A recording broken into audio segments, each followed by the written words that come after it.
Welcome to the Untitled Film Project Podcast. Jeremy Gover, Justin Bradford, and myself, Jim Chandler. We have a special guest today. If you love the art of filmmaking, you'll absolutely love her. It's Austin Olivia Kendrick.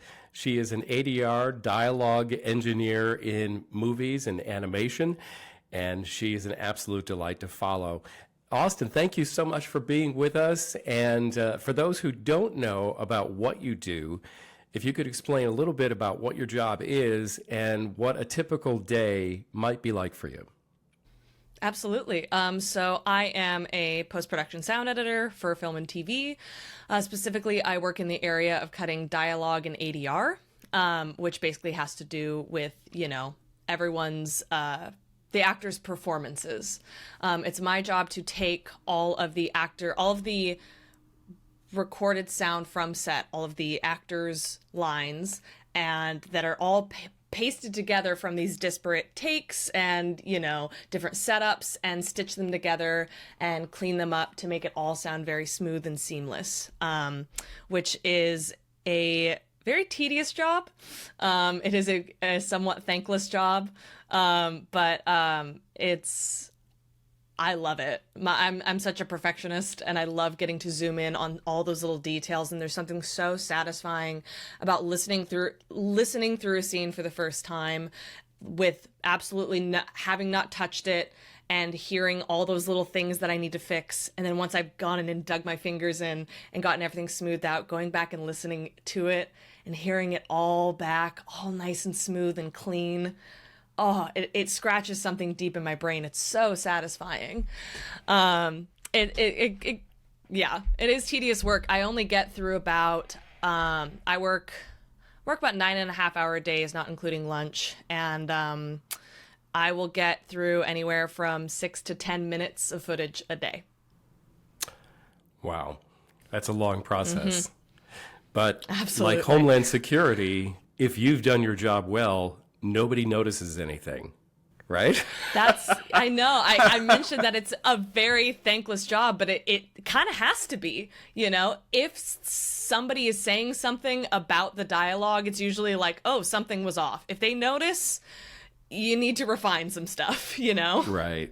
Yeah. Are you your own worst critic? Oh, 100%. I can't listen back to any of the work that I do. I'm such a perfectionist. It's really terrible.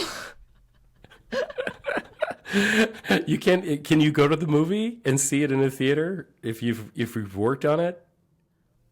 I have a very hard time doing so. On one hand, I really do enjoy, because, working on just dialogue, I'm so isolated in just one area of the soundscape, and I'm so zoomed in. And so I really do love going back and listening to the finished product so I can hear all of the works that my colleagues have done, hearing all of the ambiances and sound effects and the Foley and the sound design, and hearing the way the mixers have brought it all together.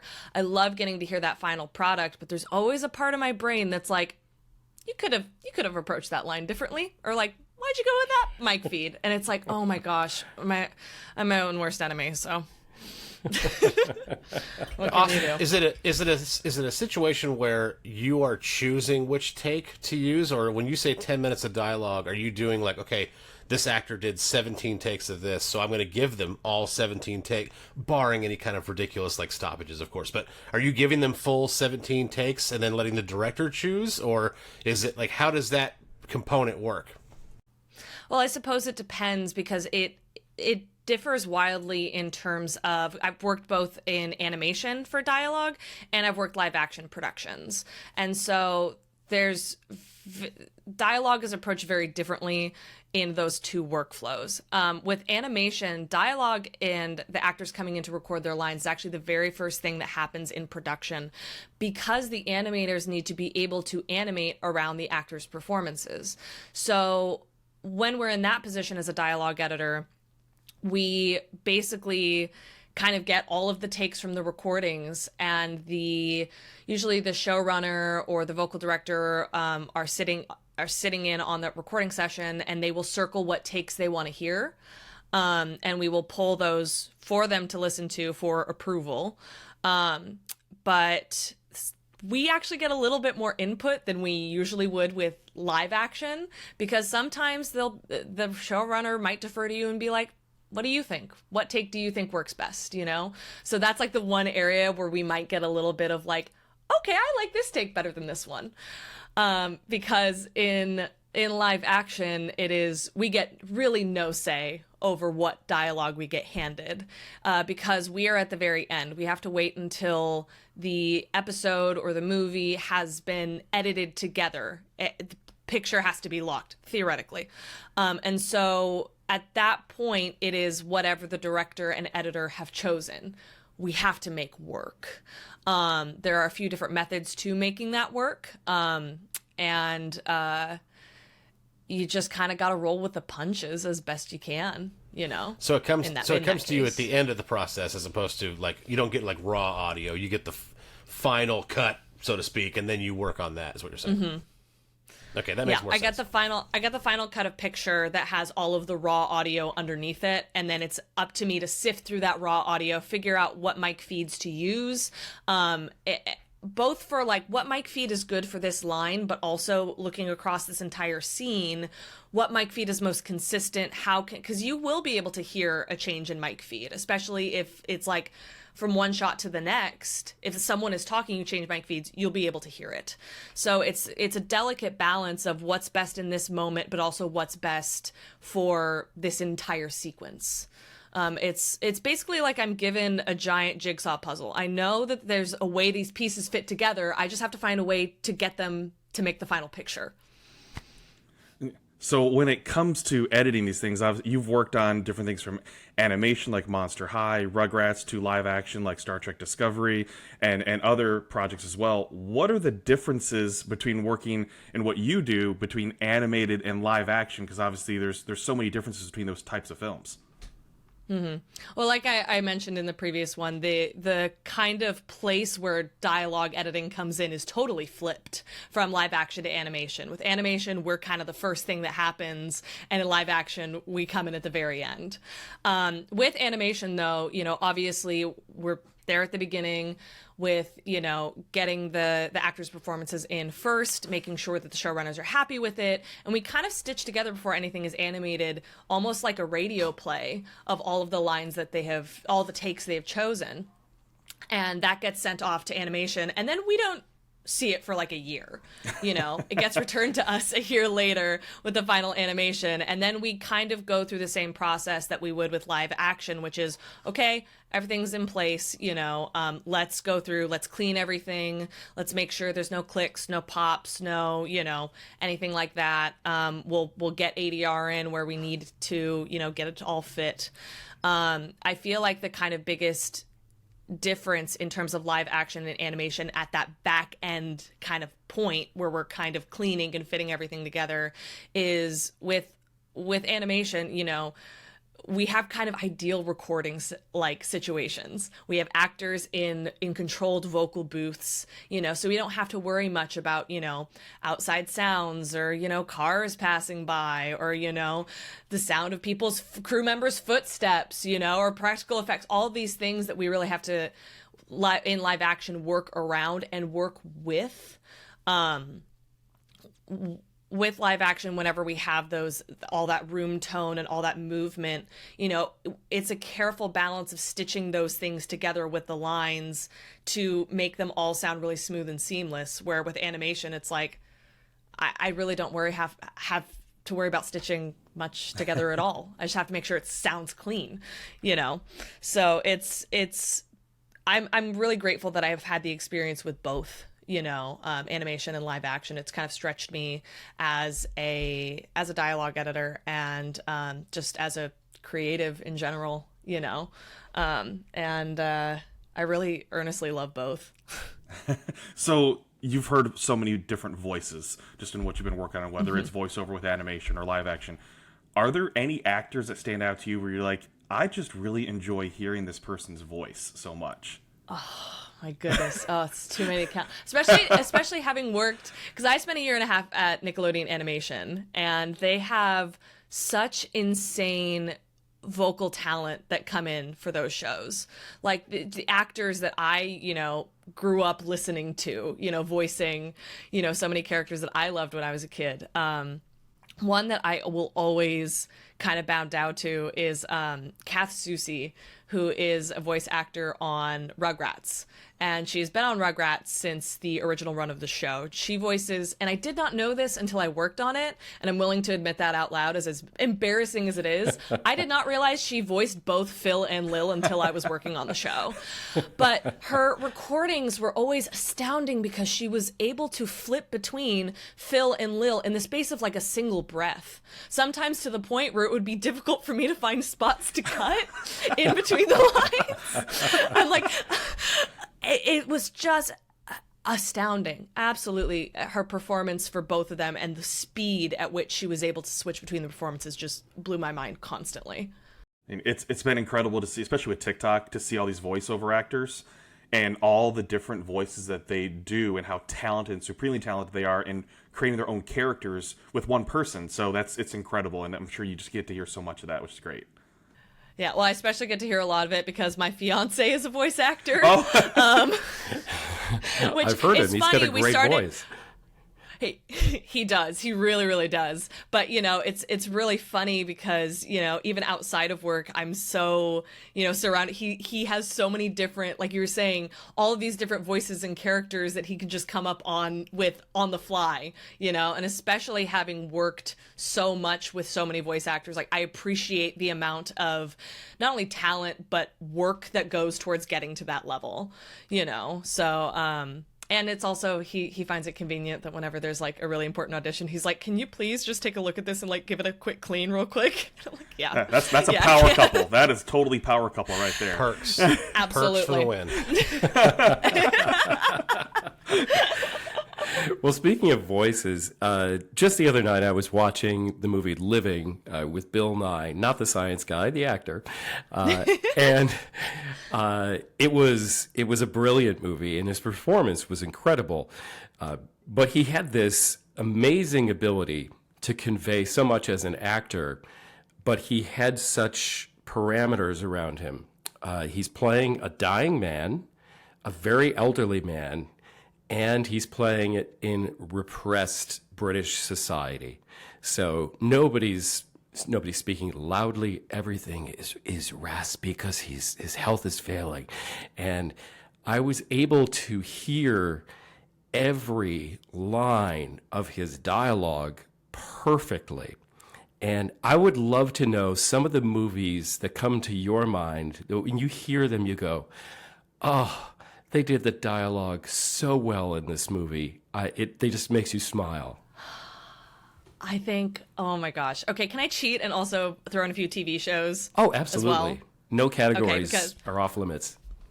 Beautiful, thank you.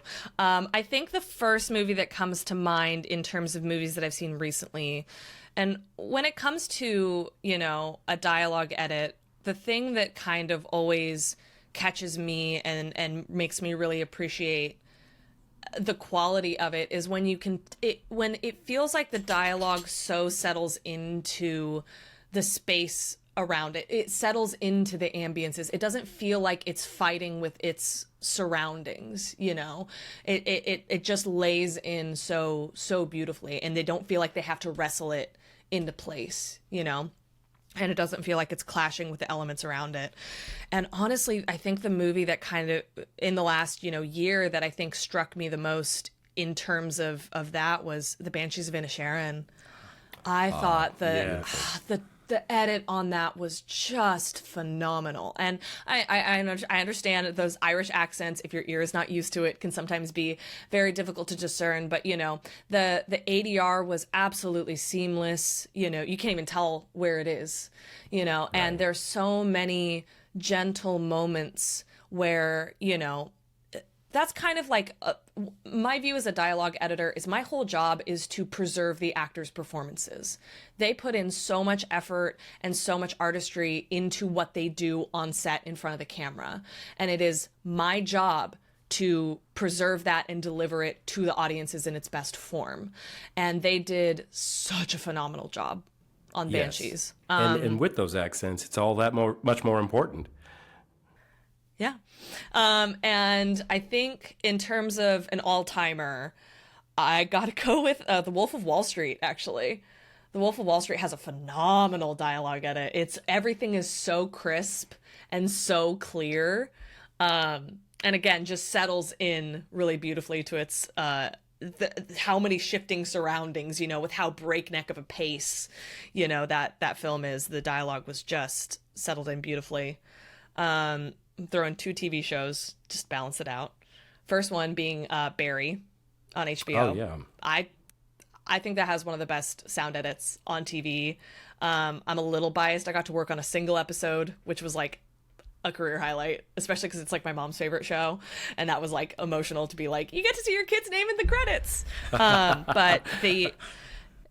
But being able to be on the inside of that show made me appreciate it even more, because like getting to look at the ADR list and seeing where the cues are and then listening back to it and being like, I can't even hear the spots where they are. It is so seamless, and all the dialogue super crisp, super clear, smooth, super clean, super natural sounding. And then last one, which is actually, I've literally gotten obsessed with the show within the last week, but the dialogue edit on The Bear. Oh, yeah. Yeah. I cannot express how difficult it is to handle overlapping dialogue as a dialogue editor and an ADR, especially when you are cutting between 2 different takes and everyone's talking over one another, and it just Right. I bow down to whoever handles the dialogue and ADR on that show, because I know how much of a task it is, and it just is so seamless, absolutely incredible. I know how much work goes into that, and they deserve all the credit. And the Foley artists and the ambient sound that make that show so engaging. It's incredible. Oh, it pulls you right in. It's insane. So just looking at overall sound editing as well, kind of a top 3, and this doesn't have to be movies or TV, just wherever you want. Do you have a top 3 in no particular order? So I'm not going to make you rank them unless you really want to. Your top 3 okay, in terms of sound editing. Ooh, okay. I think number 1. Oh, okay. Thank you for making me not rank them, because it's difficult. Yes. But I would never. These guys would, but I won't. Thank you for being kind. Thank you for sparing me. I would definitely say top 3. I have to start off with WALL-E.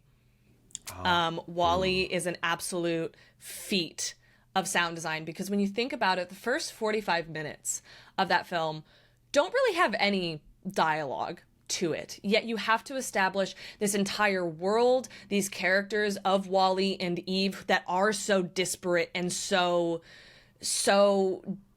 different from one another. How do you convey that without any dialogue? And it is done. I mean, you have the master, the GOAT, Ben Burt on it. He spent 3 years on it, and it shows.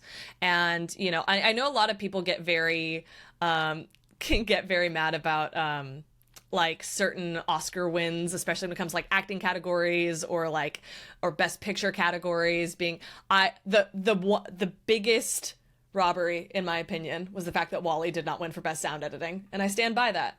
By that. It deserved to win. No, we're not ranking. Next one is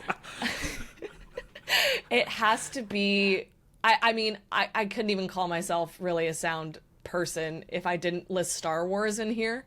I mean, Star Wars is the reason that I wanted to go into sound. It so changed the way that film sound was done and completely changed the game as to what you could do. And, I can't think of any other sounds that are so iconic kind of in the whole canon of film that you can isolate the sound of a lightsaber and you know exactly what it is. You can isolate the sound of a TIE fighter going by. You know exactly what that is. That level of iconic in terms of like sound it's in a league of its own, Yeah. And then the last one, I think I gotta go with Jurassic Park. That one's, that's Gary Rydstrom, who's also one of the greats. And I love hearing about the type of work he did on it, because he's like, I tried to go really scientific with it. I talked to a lot of scientists, archaeologists, being like, what do you think dinosaurs sounded like? And they were all like, we don't know. And so he really had to start from nothing, and really build from the ground up. And he's very much kind of that kind of Ben Burt school of thought of just go and record very good sounds. Start with some good sounds, see how you can put them together to make something new. And Jurassic Park is such an exercise in that, in the different textures of all of the different dinosaurs. They all sound so unique from one another. And I always get people that ask me like, hey, I just got a new sound setup. I got a new 5.1 surround sound system. What should I listen to? And Jurassic Park is always the first one I tell them to go for, especially the scene where the T-Rex escapes the enclosure. Yeah. Oh my gosh. That on like a really good sound system never gets old. Never gets old. And what's really cool about Jurassic Park is, this is my music nerd coming out, seeing it in concert with the symphony. Here we go. But don't hear we go, me go over. It's phenomenal to hear a score played live. This happens to be your target demo, so I'm going to let it slide. But Austin, we have heard it's tiresome. Okay, from this one. It's new to you, for Austin. one, I'm here for it. I'm here for it. I just saw Black Panther in concert 2 weeks ago, and it was incredible to hear. And they actually had the original Tama player with the Nashville Symphony performing with it. Oh, that's great. So you can only imagine hearing the African drum like that. Mm-hmm. Yeah. That must have been life-changing. It was. Go over, keep real. shaking your head, Yeah. but it was. No, I once saw when you go see The Room with the symphony, then we can. I would be so down for that. I would be so down for that. I would buy that ticket. Okay, before we go, we have to ask this because it has become such a phenomenon, and it used to be just your elderly grandparents using closed captions because their hearing was gone. But now the data and everything is telling us that it's, the people using closed captions the most are 18 to 24-year-olds who, unless they're going to concerts every night, their hearing is fine. They're watching everything with closed captions. As a dialogue editor, how do you feel about somebody flashing the words up that you've worked so hard to craft perfectly?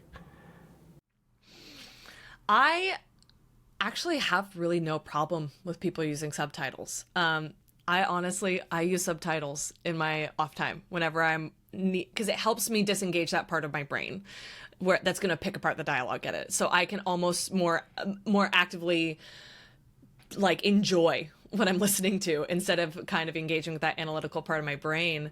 I sincerely have no problem with it because it's something that increases accessibility. It is something both for people who are hard of hearing, who are deaf, or just, if some people have auditory processing, issues, as long as it's something that makes the world of the story that we're telling accessible to them, I have no problem with it whatsoever, so I feel like I've said earlier, I feel like I've inadvertently become like the subtitles person.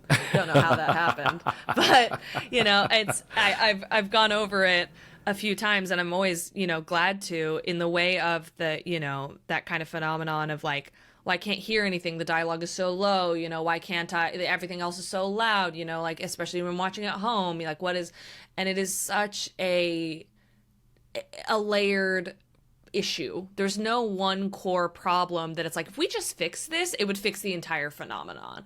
It's a very difficult kind of layered, complex thing to kind of unravel. Well, we really appreciate hanging out with Austin Olivia Kendrick. If you haven't started following her yet, what are you waiting for? We really enjoy your takes and you giving us a peek into your world in the movie and TV and animation, process. And just keep doing what you're doing, and we'll just keep watching. Thank you guys so much. It's funny. I never anticipated when I started making TikToks talking about film sound, I never anticipated anyone, I never anticipated getting anywhere, because most people like don't ever ask. Film sound is such an area that is so invisible to most people. And so the fact that, you know, people have actively engaged with my content, and I've had people tell me like, I listen closer because of you, you know, that is like the biggest gift. And I'm so grateful to kind of get to share this art form that I love with so many people. So thank you for listening. I appreciate it.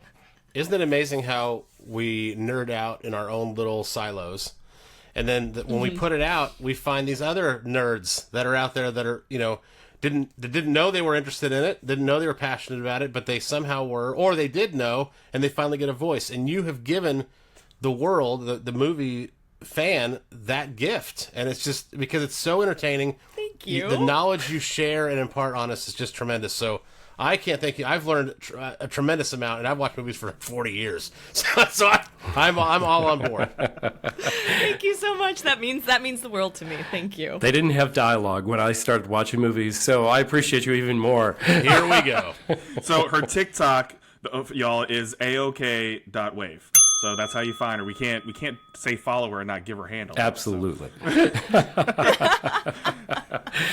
Well, Austin, thank you so much again, and an early congratulations on your upcoming wedding, and may you have a lifetime of joy and happiness. And editing my future husband's dialogue.